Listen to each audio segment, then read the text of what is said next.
laïcité. Mais je vais vous présenter, si vous voulez bien, tous les deux. Avant, alors, ça va être très simple dans les deux cas. Ça va être très facile pour Robert Laforgue. Vous comprendrez pourquoi dans un instant. Je regarde un petit peu mes notes pour Philippe Gaudin, que je connais moins, même si ses travaux sont parfaitement connus. Alors, vous étiez jusqu'il y a peu de temps professeur à l'Institut pratique des hautes études, de structure particulièrement prestigieuse, l'école pratique des hautes études, j'ai dit institut, l'école pratique des hautes études, et vous avez dirigé l'Institut d'études sur les religions et la laïcité à l'intérieur de cette structure. L'école pratique, comme on dit, l'école pratique des hautes études, est dans la galaxie un peu compliquée des réseaux universitaires rattachés à l'université PSL, c'est-à-dire Paris Sciences et Lettres.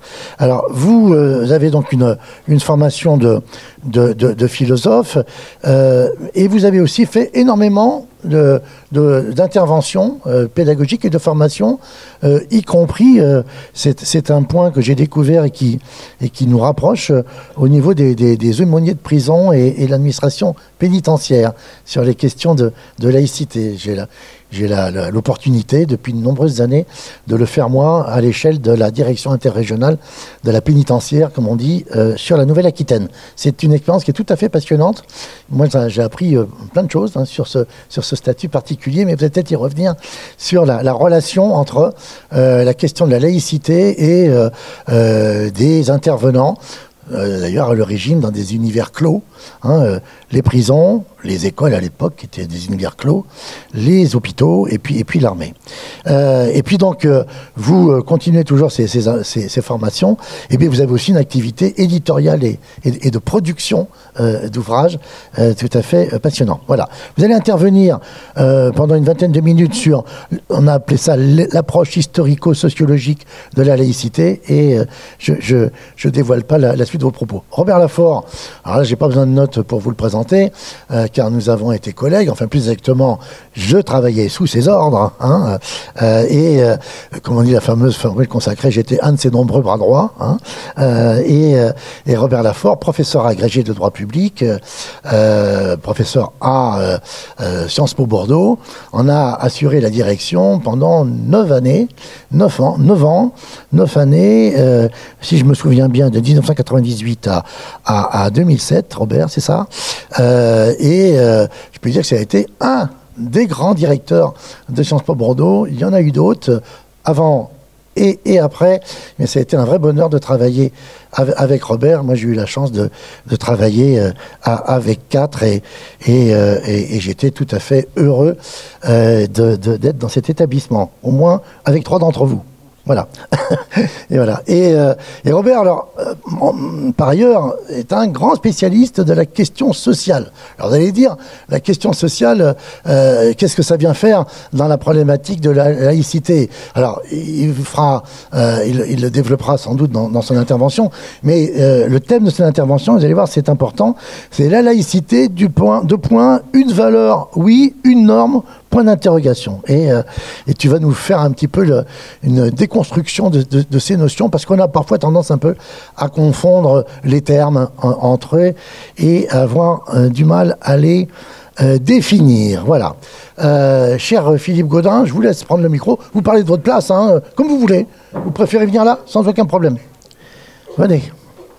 Voilà, merci beaucoup pour cette présentation. Donc je salue les valeureux et courageux collègues, parce qu'on m'a dit que vous n'étiez pas un public désigné, mais que vous étiez volontaire.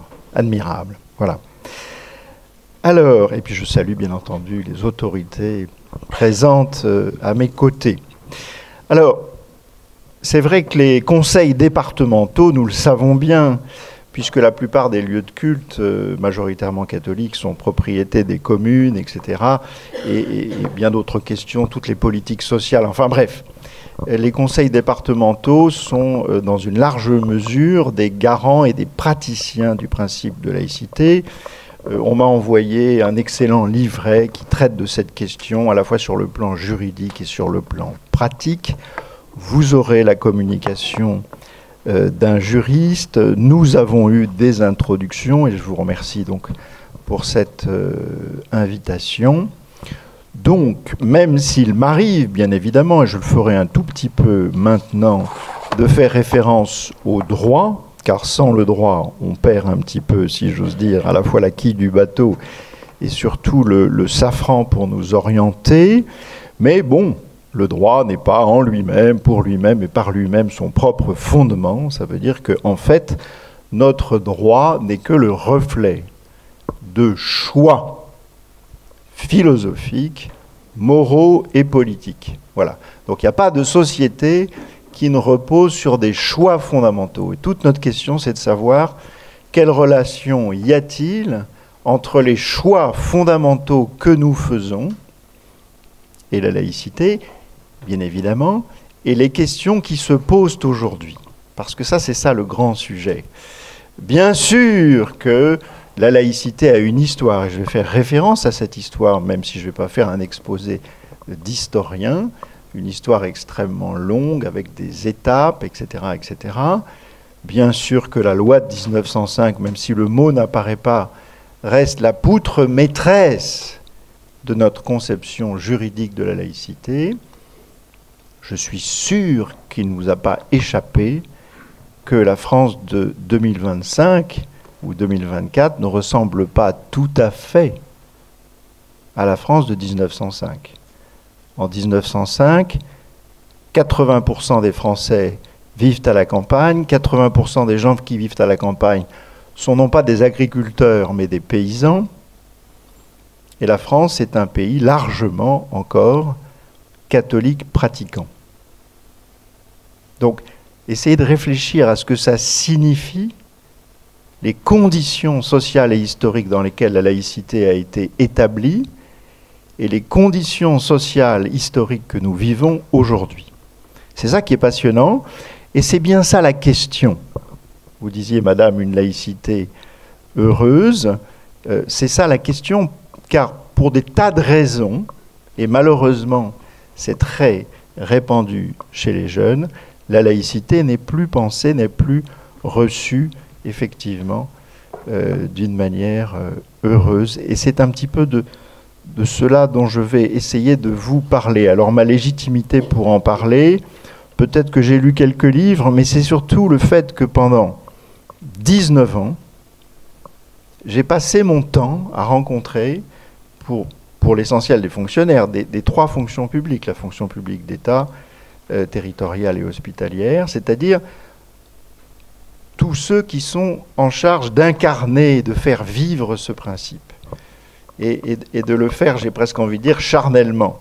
Et j'ai toujours dit à des fonctionnaires, oui, vous êtes des représentants de la neutralité confessionnelle, sans oublier la neutralité commerciale et la neutralité partisane.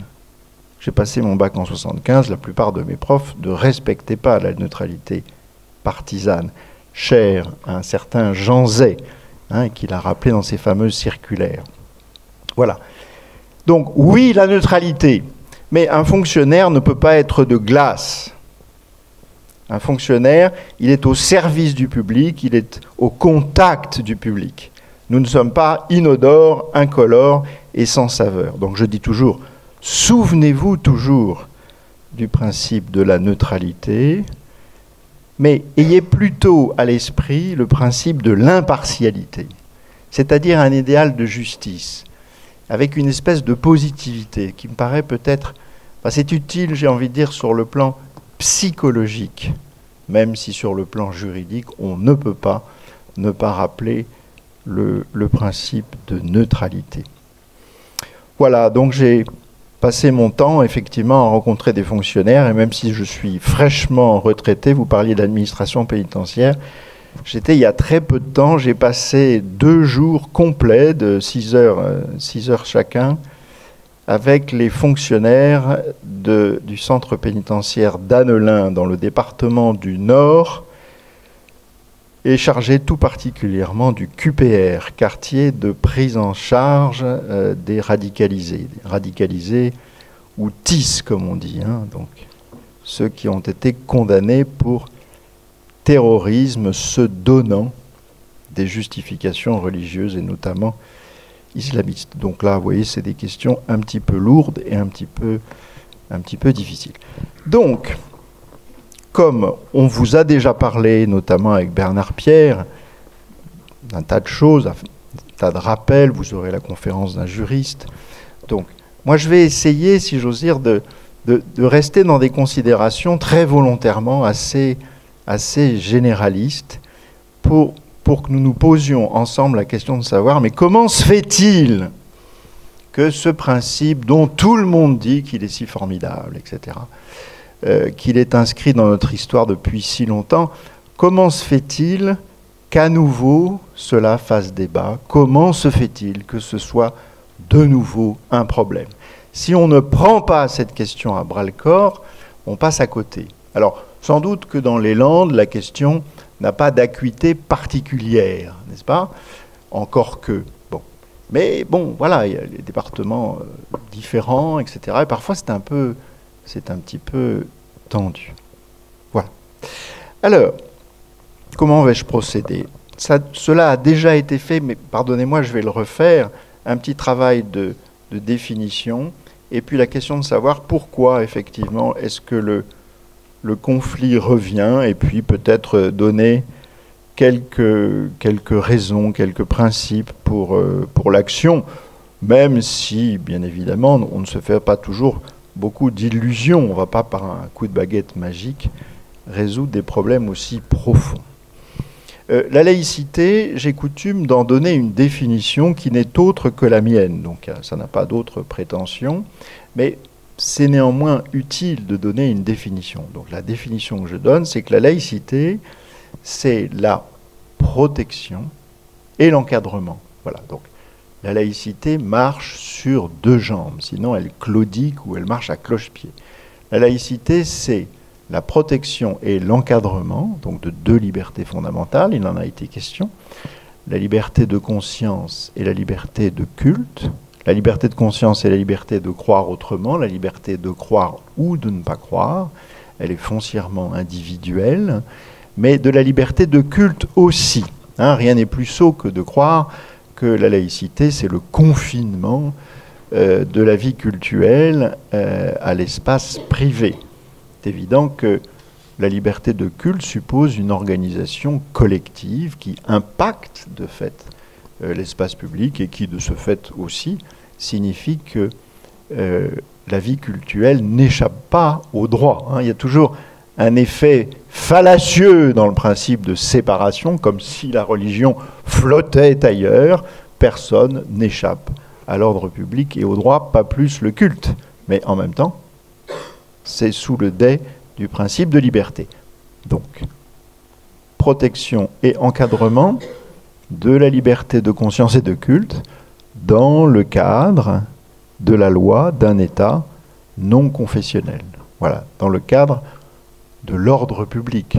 Et c'est vrai que l'article 10 qui a été rappelé, toute la philosophie de la laïcité, même si on est très loin de l'apparition du mot, se contient dans l'article 10. Nul ne peut être inquiété pour ses opinions, même religieuses, pourvu que leur manifestation ne trouble pas l'ordre public établi par la loi.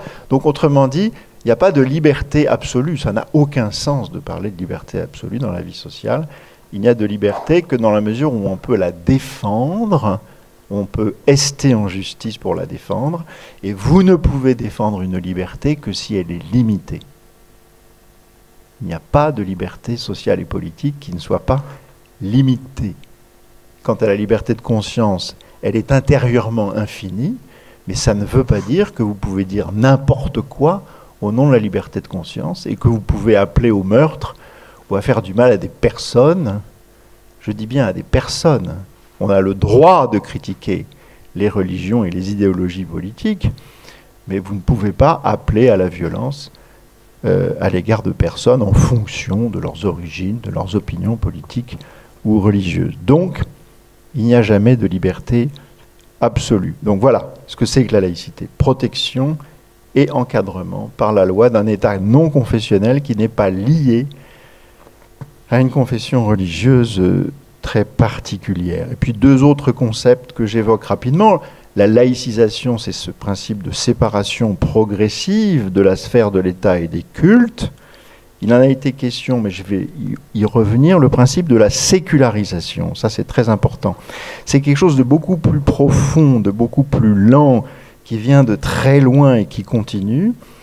La sécularisation, c'est le fait que, disons, la morale sociale, d'une manière générale, la morale, c'est les mœurs, tout simplement, c'est le même mot. Hein, la morale sociale se distingue, s'autonomise par rapport à l'enseignement moral de telle ou telle religion, n'est-ce pas? Alors tout ça, ça paraît un petit peu abstrait, si vous voulez. Mais la sécularisation, elle est très récente dans un pays comme la France. Et dans un pays comme la France, la laïcisation a précédé la sécularisation. Dans les pays protestants, c'est la sécularisation qui a précédé la laïcisation, quand il y en a. Laïcisation, séparation de la sphère des églises et de l'État. Sécularisation, séparation de la sphère de la morale sociale et de l'enseignement moral des églises particulières. Donc pour nous, la sécularisation, ça vient de sortir. Ben oui, c'est la libération et l'autonomie et l'émancipation des femmes.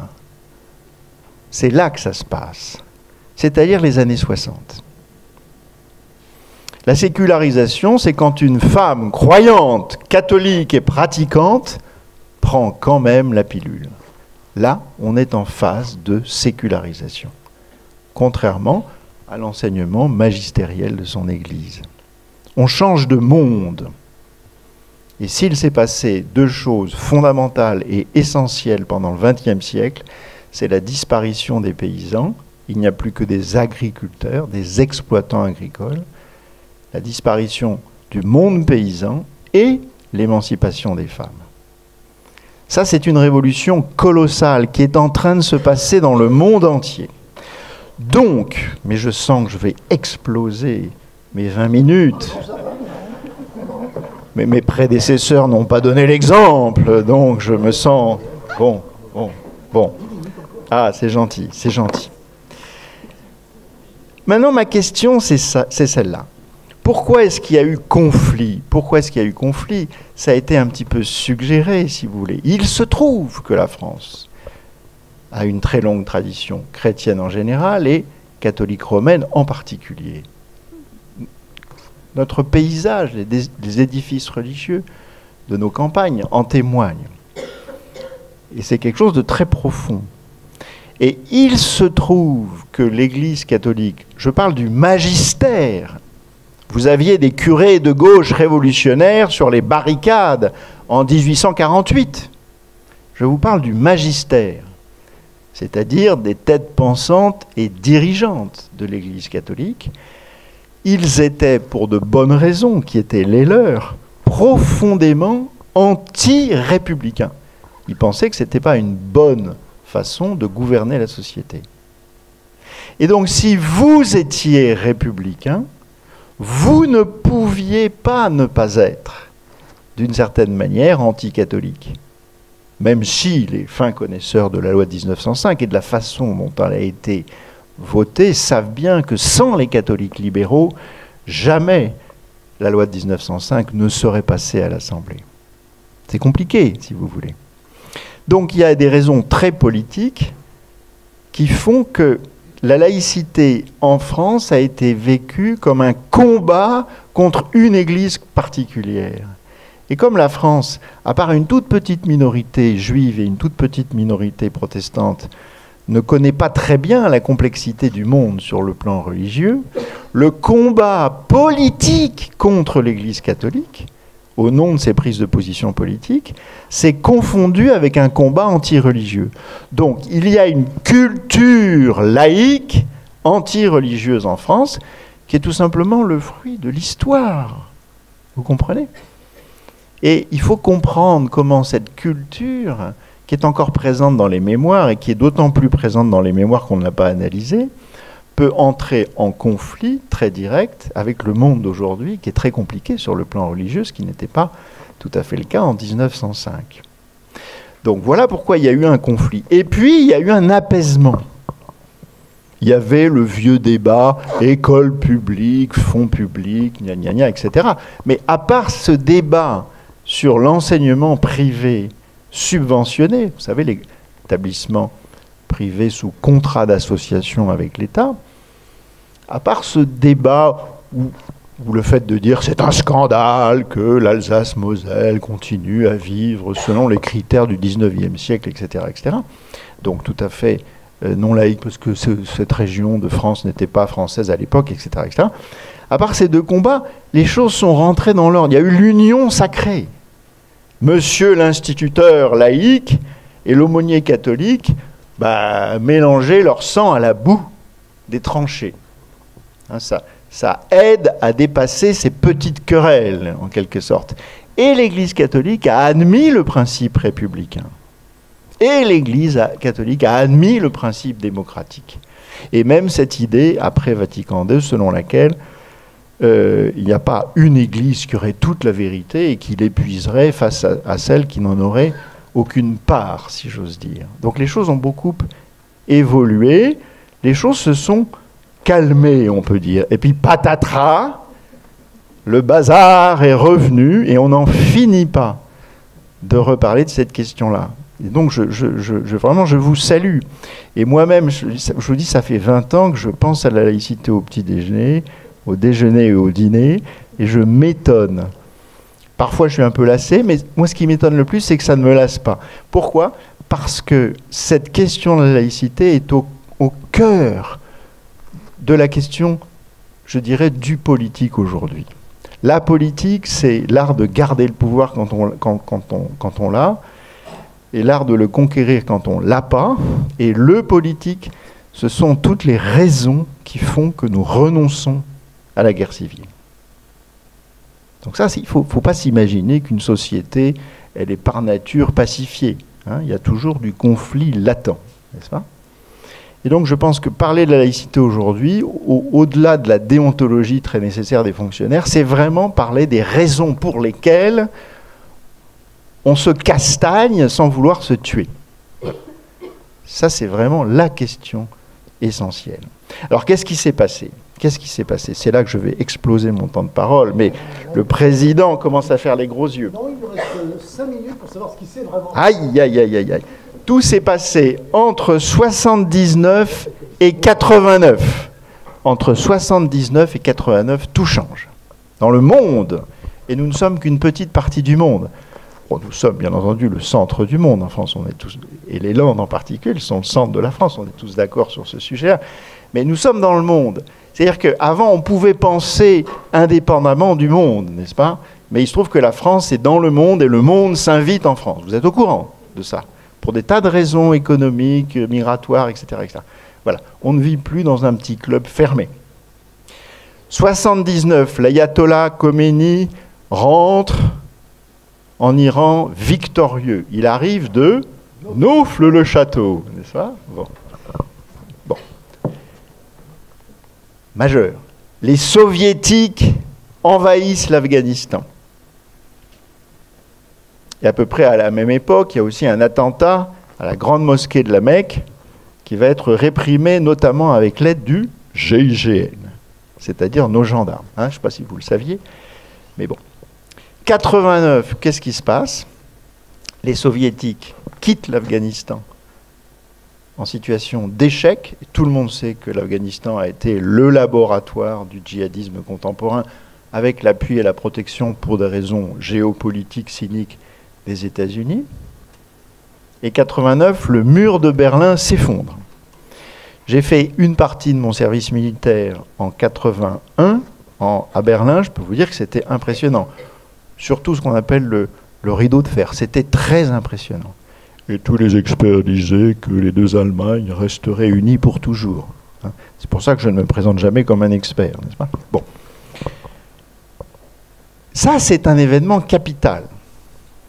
Si le socialisme, c'est le désir d'une société plus juste, tout le monde est ou devrait être socialiste. Mais le socialisme a fonctionné comme une religion de substitution qui nous expliquait tout à fait ce qu'il fallait penser, le sens de l'histoire et la manière de nous comporter, le rapport entre la pensée et le comportement. Le socialisme comme religion de substitution s'est cassé la gueule. Et donc là, il y a eu un espèce d'énorme vide en quelque sorte. Et donc, à quoi ressemble la France du point de vue de son paysage convictionnel, pour employer un terme plus général? Il y a 3 caractéristiques. La montée de ce que les sociologues appellent les nonnes, non pas les bonnes sœurs, hein, rassurez-vous. La montée en puissance des nonnes, ça veut dire ceux qui sont des athées convaincus et qui l'affirment, ce qu'on appelle les athées pratiquants avec humour, les gens qui ne savent pas très bien, bon, voilà, qui sont agnostiques, etc. Ou en tous les cas, ceux qui ne sont pas reliés d'une manière ou d'une autre à une religion particulière. Plus de la moitié des Français sont dans cette catégorie. C'est un événement majeur dans l'histoire d'une nation. Le deuxième fait fondamental, c'est vraiment l'affaissement, non pas du catholicisme comme culture et comme mentalité, mais ça on ne va pas creuser cette question absolument capitale, mais en tous les cas, le catholicisme comme religion pratiquée s'affaisse profondément.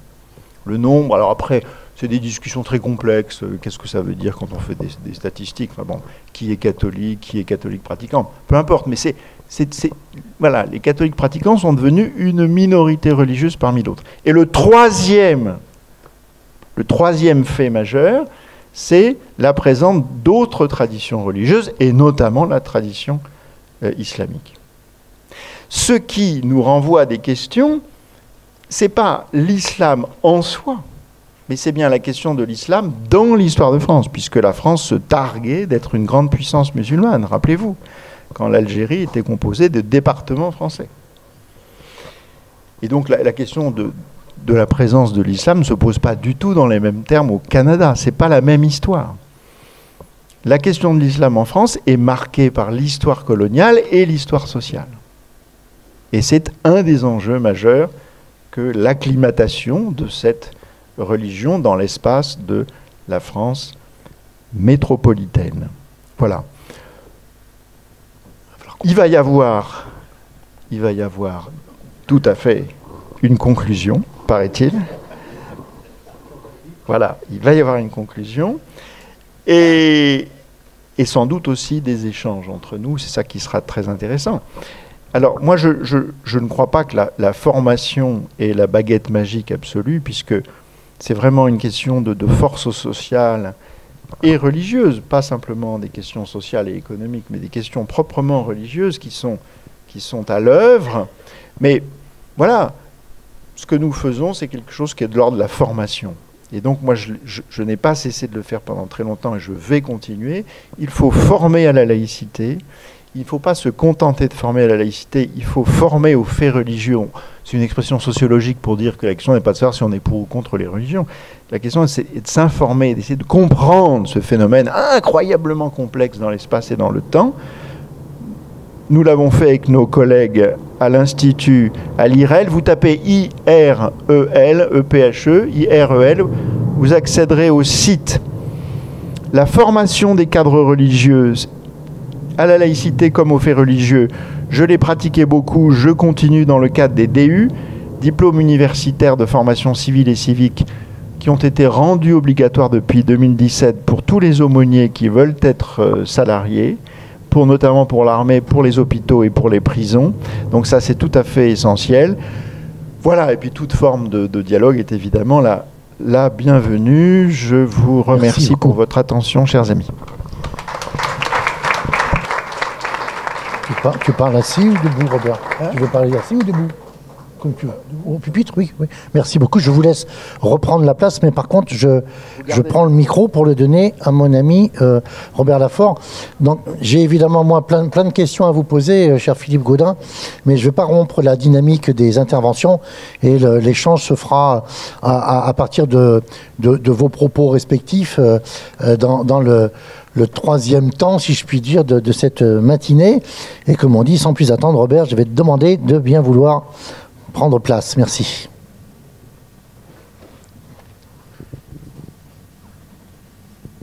Bien, merci de m'avoir invité. Je dois ça à mon ami et collègue Jean Petot. Cela dit, je vais parler avec beaucoup de précaution et de prudence pour la raison que je suis un petit peu le canard dans la couvée de cygnes, parce que je ne suis pas vraiment un spécialiste du droit de la laïcité. D'ailleurs, j'ai constaté qu'on va vous fournir, je crois, cet après-midi, tout à l'heure, un dossier avec des décisions jurisprudentielles. Donc je n'ai pas vraiment travaillé cette question, j'aurais dû peut-être le faire, mais je n'avais pas pris le temps. Bon, donc je ne suis pas un grand spécialiste du domaine, je m'intéresse aux politiques sociales que je connais un peu mieux. Et donc je vais parler à la suite de spécialistes, et je le fais, donc je le redis, avec beaucoup de prudence. Alors on m'a posé ce thème, la laïcité, une norme, point d'interrogation, une valeur. Alors si vous voulez, je vais procéder en deux temps. Je vais d'abord reprendre la sollicitation, la laïcité, une norme, une valeur, pour poser un peu le paysage tel que je le conçois. Et puis, j'aborderai, mais de façon très succincte, sous forme un peu de cadrage général, les conséquences, disons, plus juridiques de ce principe de laïcité dans la fonction publique, à l'égard des services publics, au risque, évidemment, de m'en tenir à des généralités et de peut-être pas prendre grand-chose aux uns et aux autres. Mais enfin, bon, allons-y quand même. Alors, tout d'abord, la laïcité, une norme, une valeur, qu'est-ce que ça peut évoquer ? Alors, je vais partir de cette idée qui rebondira un peu sur ce qui a été dit tout à l'heure. C'est que le droit, puisqu'on en parlera après, le droit, si vous voulez, c'est la mise en forme de ce qu'on appelle des institutions. Le droit, c'est un ensemble d'institutions, c'est un dispositif institutionnel. Qu'est-ce qu'une institution en général ? C'est une fiction.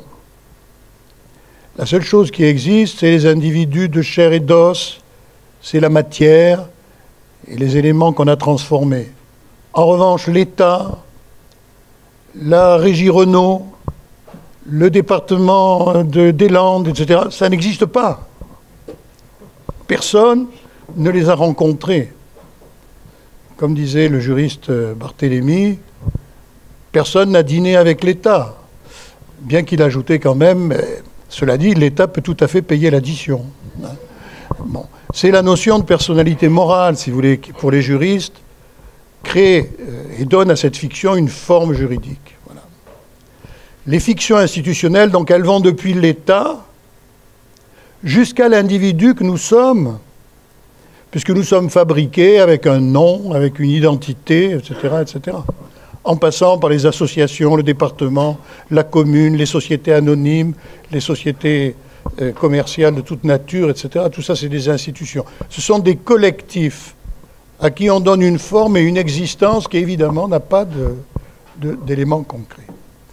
Je poursuis ma démonstration. Les institutions sont composées de deux séries d'éléments, selon moi. Une première série d'éléments que j'appelle le régime normatif, c'est-à-dire ce sont des valeurs, des principes, des visions du monde dont on déduit, en passant à ce qu'on appelle le prescriptif, dont on déduit des comportements du genre « il faut ». D'ailleurs, quand vous écoutez les dirigeants politiques, par exemple, ou les journalistes, etc., ils passent leur temps à dire « il faut ». Ils produisent du prescriptif, du normatif. Donc le premier niveau, c'est cet ensemble de données qui font qu'on donne un sens au monde et on en tire des conclusions sur la façon dont il faut l'appréhender, dont on peut collectivement lui donner une forme, agir sur le monde. C'est ce que j'appelle le régime normatif. Et puis pour que ça fonctionne, il faut que ça se traduise dans ce que j'appelle un régime organique, c'est-à-dire dans des structures. Le conseil d'administration, le conseil départemental, l'Assemblée nationale, le gouvernement, etc., etc. Et puis ces structures fabriquent des règles juridiques du droit qui disent qui doit faire quoi, qui peut faire quoi, quels sont les rapports entre telle instance et telle instance, tel individu et tel individu. Ça commence dans la famille, où le Code civil, par exemple, détermine ce qu'on appelle l'autorité parentale. Qu'est-ce que les parents doivent faire à l'égard de leurs enfants? Quels sont les droits des enfants leurs obligations, et pour les parents la même chose. Jusque, évidemment, on en parle ces jours-ci, au président de la République, que la Constitution dote d'un certain nombre d'attributions. Il peut faire ceci, ou il doit faire ceci. Hein. Donc ça, c'est ce que j'appelle le régime organique. Voilà. Mais si vous voulez, la laïcité dont nous parlons aujourd'hui fait partie du régime normatif de cet ensemble qu'on peut appeler en France l'État, l'État, qui est la personnification juridique de la nation ou du peuple, si vous voulez. Autre appellation, évidemment, qui n'a pas d'existence. Personne n'a rencontré le peuple, ni même la nation. Personne ne sait vraiment ce que c'est. Ça n'a pas d'existence formalisée, si vous voulez. Sa formalisation, c'est l'État. Alors ça, on sait ce que c'est, en gros, parce qu'il y a un régime normatif, un régime organique qui structure l'État. Donc la laïcité fait partie du régime normatif de notre collectivité nationale, de notre État, de notre nation, de notre peuple. Voilà. Je pense que ça, c'est très important. Alors, je ne reviens pas sur ce qui a été dit sur la formation. Hein. Alors évidemment, c'est la raison pour laquelle la laïcité n'a pas été inventée par Philippe le Bel. Jules César n'a pas eu envie de faire la laïcité, si vous voulez. C'est absurde. De la même façon que l'empereur de Chine n'a pas fait un régime d'assurance sociale. Pour quelle raison? Parce que c'est inconcevable dans le monde dans lequel il vit. Donc nous avons évidemment, on l'a expliqué, des régimes normatifs qui évoluent, qui bougent, qui se transforment. Voilà. Alors pour ce qui est de la laïcité, je vais redire un peu ce qui a été dit, mais de mon point de vue, ce qui la caractérise surtout, c'est que, indépendamment des conditions de sa formation, c'est que c'est une notion qui est en elle-même problématique parce qu'elle comporte une tension interne dans la représentation, disons dans le concept même, il y a une tension interne qui explique son régime juridique et puis les difficultés qu'on affronte pour la mettre en œuvre. Cette tension interne, c'est d'une part, c'est une liberté, donc la liberté de croire et les libertés du culte.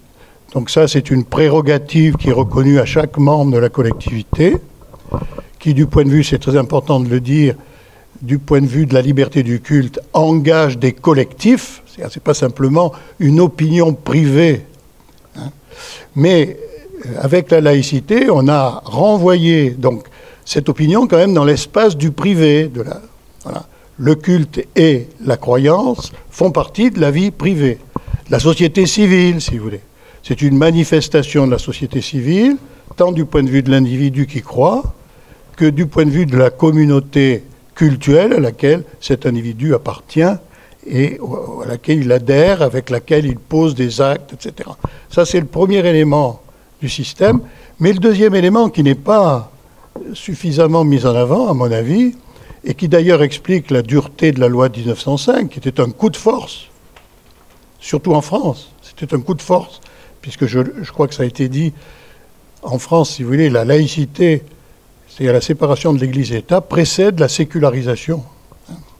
Donc ce coup de force, c'est après des milliers d'années où la religion, c'est le socle de l'existence de la communauté politique. Vous voyez, c'est l'élément qui fonde l'existence collective du groupe. Et je suis en cela les travaux de quelqu'un qui s'appelle Marcel Gaucher. Donc après ces années-là, parler de laïcité avec la loi de 1905, ça aura été... Allez-y, allez-y. Non, mais je vous en prie. Au revoir, madame. Merci. Oui, donc après ce fait que la religion et les religions ont été le socle des sociétés, c'est-à-dire ce qui organisait leur structure collective, avec la laïcité en France, on exclut l'espace collectif de toute conception religieuse, de toute détermination religieuse. Autrement dit, la religion n'a plus à se mêler de l'organisation de la collectivité. C'est la neutralité, si vous voulez, de la collectivité. Bien, moi, je pense que cette tension, si vous voulez, donc, qui a pu s'arraisonner après 1905, la guerre de 14, le ralliement, etc., et qui a pu ne plus poser tellement de problèmes, bien qu'en fait, moi j'ai connu ça dans ma jeunesse, la France était une république laïque, mais il y avait des processions religieuses dans les rues, il y avait des prêtres qui circulaient avec leurs soutanes, des sœurs partout, il y avait des crucifix dans bien des endroits, personne n'en prenait ombrage, ça s'est arrangé, si vous voulez. L'enseignement libre existait, même si ça a été une zone de tension. Bien. Bah, effectivement, depuis quelques années, cette tension se présente à nouveau, se fait jour. Hein. Comment articuler une prérogative individuelle, une liberté qui a des manifestations collectives et individuelles, avec un principe selon lequel l'espace public, la vie publique est expurgée de toute référence, de toute adhésion à une religion. C'est ce qui explique que,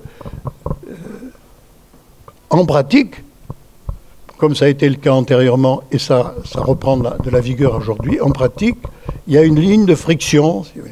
Il y a une ligne de friction. Parce que concrètement, en tant que liberté individuelle, les religions pourraient s'exprimer comme elles l'entendent, et les individus les pratiquer comme ils l'entendent, mais en tant que du côté de l'interdiction, du rejet, du reflux de toute dimension religieuse dans l'espace collectif, dans la gestion des problèmes collectifs, il y a une friction. Donc on va, et maintenant je vais passer au deuxième point, on va le voir, cette friction qui se produit dans un grand nombre de domaines, ben évidemment elle concerne au premier chef l'exercice des activités publiques. Voilà. D'une certaine façon, dans le champ public, car je pense que c'est un point à prendre en compte, les activités publiques, les services publics, les fonctionnaires, certes, ils sont au service des usagers, mais il y a une dimension d'intérêt public qui est présente dans toutes leurs activités. Cette dimension d'intérêt public, c'est que l'intérêt général n'est pas la somme des intérêts particuliers. Il faut le dire et le redire. Donc, il y a une dimension d'intérêt général qui s'impose aux comportements individuels tout autant qu'ils soient libres et renvoyés au choix des individus. Alors si on regarde du côté, mais là je vais arpenter des domaines que vous connaissez, si on regarde du côté des services publics, de la fonction publique, notamment territoriale, on peut dire qu'il y a trois terrains d'application de cette tension où il faut trouver ce que les Canadiens ont appelé des arrangements raisonnables, des accommodements raisonnables, si vous voulez. Hein. Faire passer le fil là où ça ne porte pas trop atteinte à la liberté, mais en même temps, objectivement, oui, ça lui porte atteinte. C'est une limitation. Ces trois niveaux, c'est un, les services publics eux-mêmes, qui se doivent d'être neutres de point de vue religieux, philosophique, etc. Deuxièmement, la question des usagers des services publics et de la possibilité qu'ils ont ou non d'exprimer leurs convictions et de pratiquer leur culte. Troisième niveau, les fonctionnaires ou plus largement les agents publics, derrière avec la question de savoir quel doit être leur comportement à l'égard de ces problèmes, étant entendu qu'en tant qu'individus, ils ont eux-mêmes des croyances, ils peuvent pratiquer des cultes, mais en tant que fonctionnaires, ils ne peuvent pas le faire librement. Voilà. Alors, je ne sais pas s'il me reste... voilà, ben je peux... Si vous voulez, pour pointer les problèmes, mais je vais me contenter juste comme ça de faire une sorte de plan détaillé, et après vous pourrez remplir les cases. Du côté du service public lui-même, Il doit avoir des règles d'organisation et de fonctionnement qui sont dans la plus grande neutralité possible à l'égard des croyances et des opinions en général, et notamment des croyances religieuses à l'égard des églises. Donc ça concerne d'abord les locaux, je n'insiste pas, mais dans les locaux, il ne doit pas y avoir de crucifix, de statues, etc., religieuses. Alors vous le savez, il y a eu un point d'application, ça a été la présence des crèches de Noël dans certains lieux, avec cette ligne de partage entre une activité cultuelle et une tradition culturelle. On a eu aussi des affaires autour de manifestations qu'on appelle les ostensions en Limousin, c'est-à-dire des grandes fêtes qui sont en réalité religieuses et qui mobilisent toute une communauté, notamment communale, et qui fait que les communes financent, les acteurs publics financent ces manifestations. Il y a eu des recours, et là encore, on a plutôt penché du côté des juridictions pour leur donner un caractère de manifestation culturelle, pas cultuelle, culturelle. Donc vous avez des problèmes de ce genre, les locaux, l'organisation des services. Alors ça, c'est, personnellement, comme universitaire, je l'ai connu précisément. C'est la question, est-ce que les services publics doivent s'adapter aux pratiques cultuelles, puisque là, on est dans ce domaine-là, où soit à l'intérieur des structures, soit à l'extérieur. Alors en tant qu'universitaire, par exemple, c'était la revendication de ne pas organiser d'examen le samedi, parce que le samedi, c'est le jour du Shabbat. Voilà. Pas de contrôle le samedi. Alors que nous avions tous les samedis, justement, des contrôles tous les samedis. Moi, quand j'étais étudiant à Sciences Po Bordeaux, dans les années 70, 75, les examens avaient lieu le samedi après-midi, y compris pendant les matchs du tournoi des 5 nations. Ce qui était quand même un vrai problème. Alors, oui. Oui, le rugby étant bien mieux qu'une religion, si vous voulez. Bon. Donc, oui. Donc, et puis vous avez dans les locaux la nécessité qu'il n'y ait pas du tout, qu'il n'y ait aucune discrimination, si vous voulez, de quelque nature que ce soit, dans l'accès aux services publics, dans son fonctionnement, son organisation, etc., etc. Donc ça, c'est une première série de questions. Vous le voyez, si on regarde la jurisprudence, on va voir sur des cas concrets comment on découpe en quelque sorte les réalités pour les faire passer dans la limite la plus acceptable possible entre d'un côté la liberté et de l'autre côté la contrainte, la limitation. Voilà. Donc la deuxième série de problèmes, et je vais très vite, mais c'est à l'égard des usagers. Alors là, je dirais, il y a un principe de base, c'est que justement rien ne doit pouvoir s'opposer du côté des usagers à ce qu'ils puissent manifester leur adhésion à une religion, et dans la mesure du possible, c'est là qu'on a un certain nombre de problèmes qui vont se poser, avoir des pratiques cultuelles. Alors ça nous renvoie à ces problèmes de la présence d'aumôniers dans des espaces fermés en réalité, puisque c'est là que la question est apparue, les écoles, les prisons, les hôpitaux, etc.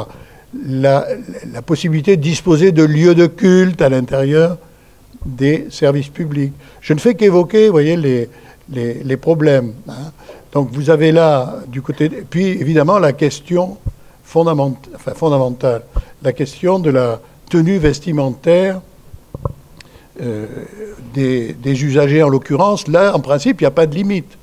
On ne peut pas discriminer les personnes ou leur appliquer un traitement différencié parce qu'ils manifesteraient leur appartenance à une église ou à une organisation de quelque nature que ce soit. Donc vous avez là une deuxième série de frictions. Et puis la troisième série, qui concerne certainement pas mal d'entre vous, c'est la question des agents publics. Alors d'abord, je n'entre pas dans les détails, mais vous avez une question qui est de savoir qui sont les agents publics. Alors j'ai oublié de le dire, en parlant des services publics, vous avez le même problème pour définir les services publics. Où est-ce que les règles de neutralité s'appliquent? dans quel service. Alors évidemment, il y a le service public qui est défini de façon organique. Ça ne pose pas trop de problèmes. Mais là où on est dans des zones grises, c'est quand on a affaire à des services publics gérés par des personnes privées, ou qu'on a affaire à des activités d'intérêt général, plus ou moins contrôlées par la puissance publique. Voilà. Et on le sait, si vous voulez, la jurisprudence a considéré qu'on appliquait le régime de la neutralité le plus absolu dans les services publics en tant que tel. Dans les services publics gérés par des personnes privées chargées d'une mission de service public, là, avec la définition jurisprudentielle du service public, il faut aller voir ça. Et troisièmement, il y a une zone qu'on appelle les entreprises de tendance ou de conviction. C'est l'arrêt Babilou, où il est admis que certaines activités, lorsqu'elles ont une connotation idéologique ou religieuse affirmée, c'est le cas par exemple du caractère propre des établissements privés, dans l'enseignement privé associé sous contrat avec l'État, dans ces circonstances-là, ces entreprises-là peuvent imposer à leurs salariés des obligations qui tiennent à l'orientation idéologique ou religieuse de ces organisations. Ce qu'on appelle les entreprises de tendance. Donc, dans l'école, vous avez le cas. Vous avez ce cas aussi dans les domaines de la protection, que je connais mieux, de l'action sociale ou l'action médico-sociale. Vous avez des associations qui sont en réalité d'anciennes structures confessionnelles ou congrégationnistes et qui ont des orientations qui font qu'elles imposent à leurs salariés un certain nombre de choses. Bon. Là, la limite, c'est qu'il faut que ce soit très clairement défini dans le règlement intérieur de l'organisation, que les restrictions soient proportionnées à l'objectif, etc. Vous avez des limites. La jurisprudence mérite à cet égard d'être étudiée un peu en détail. Voilà. Donc, vous avez ici, la question des... Alors, la question des agents publics eux-mêmes, là, c'est plus clair.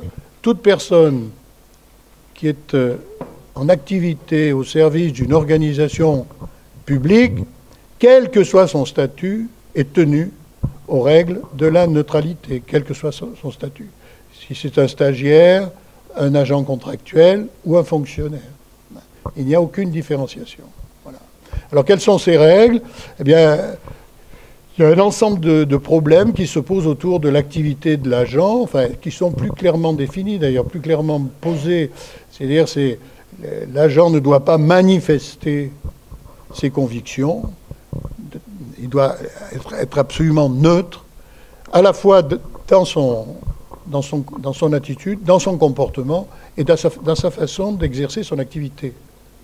Neutralité absolue de l'agent public à l'égard de l'extérieur. Non-discrimination entre les usagers, évidemment, en considération de leurs convictions religieuses ou idéologiques ou philosophiques, c'est-à-dire qu'on ne doit pas introduire de différences ou les traiter de façon différenciée. Voilà. Bon, je crois que le temps imparti est à peu près terminé. Le petit survol que j'ai fait avec vous est évidemment elliptique. Je pense que cet après-midi, et j'ai vu d'ailleurs que vous avez un dossier avec des décisions jurisprudentielles, vous pourrez aller plus en détail, mais finalement, dans un certain nombre de cas, il faut se reporter à la jurisprudence et voir comment on peut raisonnablement traiter les problèmes. Mais je reviens, et c'est ma conclusion,